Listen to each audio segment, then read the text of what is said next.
My Lord and my God, I firmly believe that you are here, that you see me, that you hear me.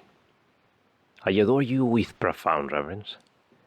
I ask you for pardon of my sins, and the grace to make this time of prayer fruitful. My Mother Immaculate, Saint Joseph, my Father and Lord, my guardian angel, intercede for me. I don't know if it also happens to you, but every time I start reading in the Gospel that the scribes and Pharisees said to Jesus, whatever, I just find them so annoying. The Pharisees were a bunch of wet blankets, always complaining that your disciples eat without washing their hands, that they are eating with publicans, that they are plucking ears of grain on a Sabbath, that your disciples eat and drink whilst we are fasting, moaning, complaining, whinging all the time. What grouches!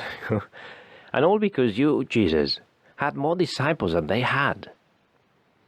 The Pharisees were as effective as an ashtray on a motorbike, because they were grumpy all the time. But you, Lord, everything was different with you. You attracted people like bees to a honeypot. Even children came to you, Lord, because you are a cheerful man, perfect God and perfect man. And a perfect man smiles. Shortly after my ordination, I was still learning the ropes, and I got a phone call one afternoon. A lady told me that there was a group of ladies waiting for a priest to preach a spiritual recollection, and that apparently that priest was sick. So I thanked the lady for telling me and promised I would pray for that priest. But that wasn't the answer she was looking for. She asked me if I could do it, and I asked, well, when is this for? Well, it started 5 minutes ago, she said. Well, I have nothing prepared, I told her in a desperate attempt to get off the hook. No problem, Father, she said. Preach whatever you want. So I grabbed my papers, and there I went. I preached 2 meditations that I had preached the day before, and I heard the confessions of a good number of ladies until very late that night. And when I finished, on my way out, I met this old lady coming out as well, walking slowly with her walking stick. And when she saw me, she said, "Thank you very much for coming today. It was very inspiring." So, being a young and inexperienced priest, I made the rookie error of getting excited over my first piece of positive feedback. So I asked her, well, so what did I say that was so inspiring? The lady had severe hearing problems. I beg your pardon? Yeah, which part did you find so inspiring? And then the lady looked at me as if thinking, he's so wet behind the ears. And she said, Look, young man. And yeah, she called me young man. Look, young man. I am as deaf as a post. So I couldn't hear a single word you said. But I saw you smiling all the time and found it so inspiring. Oh, wow. So I was so anxious about the meditations, and it turned out that my smile was all I needed to inspire. So I did learn the lesson. Now, you see, I don't prepare my preaching anymore.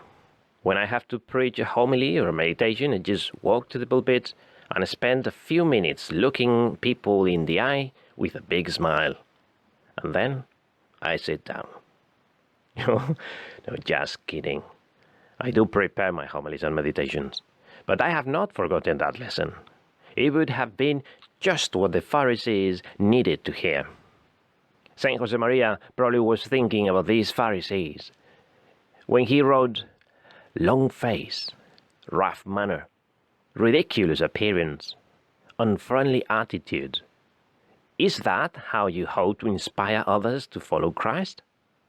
Lord, in this time of prayer, we ask you to make of us smiling apostles. Saint Teresa of Calcutta talked many times about the power of the smile. And I read once that she said, "We shall never know all the good that a simple smile can do." The pictures of Mother Teresa smiling are one of my memories from childhood. That is why I was so shocked when I discovered the truth behind that captivating smile. I read this book that I highly recommend. It's called Come Be My Light. And it is a collection of letters describing her interior suffering for almost 50 years. In it, you can read texts like this one. "There is in my soul such deep longing for God, so deep that it is painful, a constant suffering, and yet not wanted by God, empty, no faith, no love, no zeal. Souls hold no attraction, heaven means nothing, and yet this torturing longing for God. Pray for me, please, that I keep smiling at Him in spite of everything." Wow. Pray for me that I keep smiling. Reading this was so shocking because I couldn't stop picturing St. Teresa of Calcutta's smile while she was feeling that way in her heart. Lord, the smile of your disciples is not naive. It is not the smile of someone who has no worries or who doesn't see the problems. It is not the smile of unicorns and fairies. It is not the Instagram smile that is more fleeting than the camera flash. The other day I saw this girl on the train trying to take a selfie, and she tried literally 15 times. She smiled and took the photo, and then she looked at the photo and she was disappointed. She smiled again, and she tried again and again and again. And after 15 attempts, she wasn't happy with her fake smiles. She got off the train at the next stop, frustrated with her phone. And I didn't have time to tell her that the problem wasn't the phone. The smile of your saints, Lord, it is visible even when they don't feel like smiling.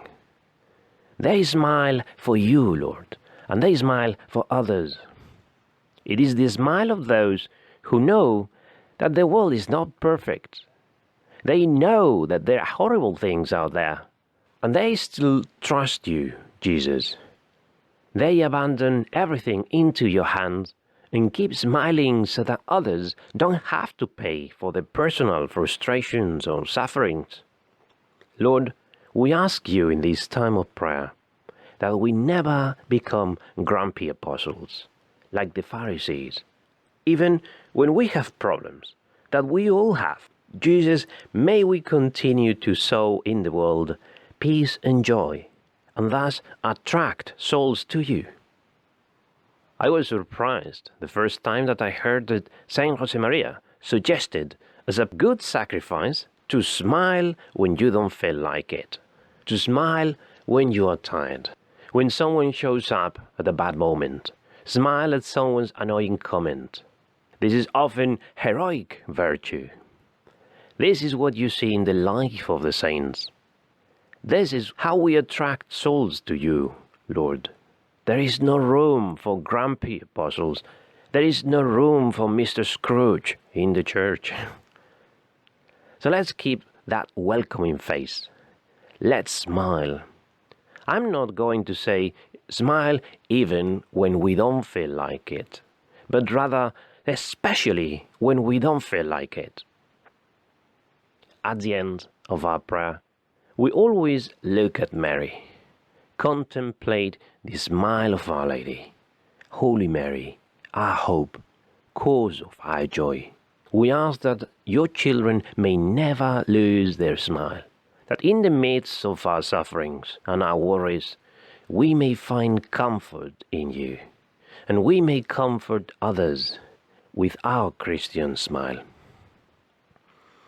I give you thanks, my God, for the good resolutions, affections, and inspirations that you have communicated to me in this meditation. I ask you for help to put them into effect. My Mother Immaculate, Saint Joseph, my Father and Lord, my guardian angel, intercede for me.